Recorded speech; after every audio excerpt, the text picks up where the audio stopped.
umrau pikir kanu marwe ngasurem asyong ngaperkan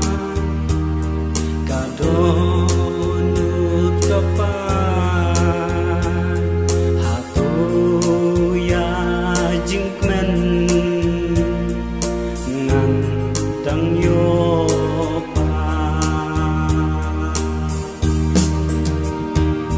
kentin bapikren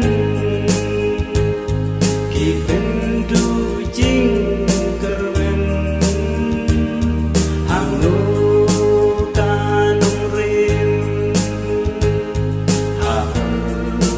tengan seng marwe ngaku slai syanu syungan pai satang Syametrai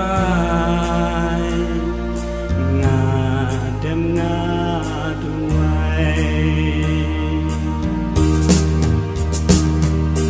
men pensoku ya gamen sim jongi basa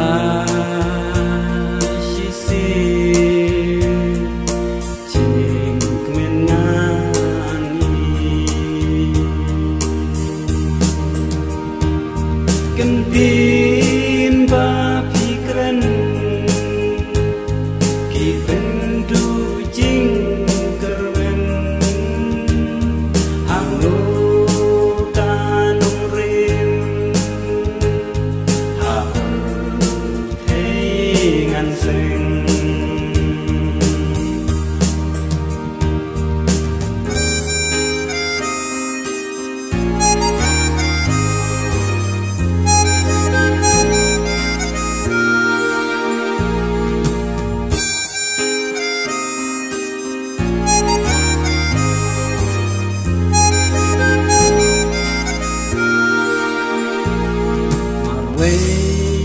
ngaku slai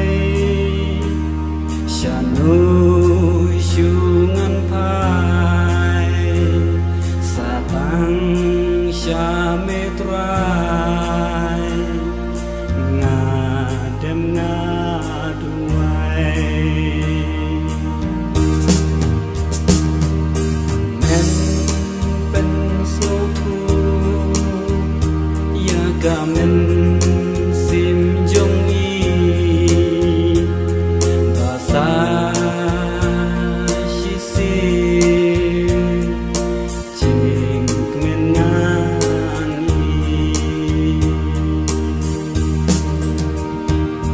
kentin bapikren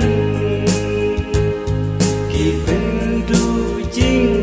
kerwen hangnu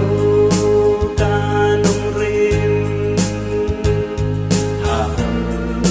tengan seng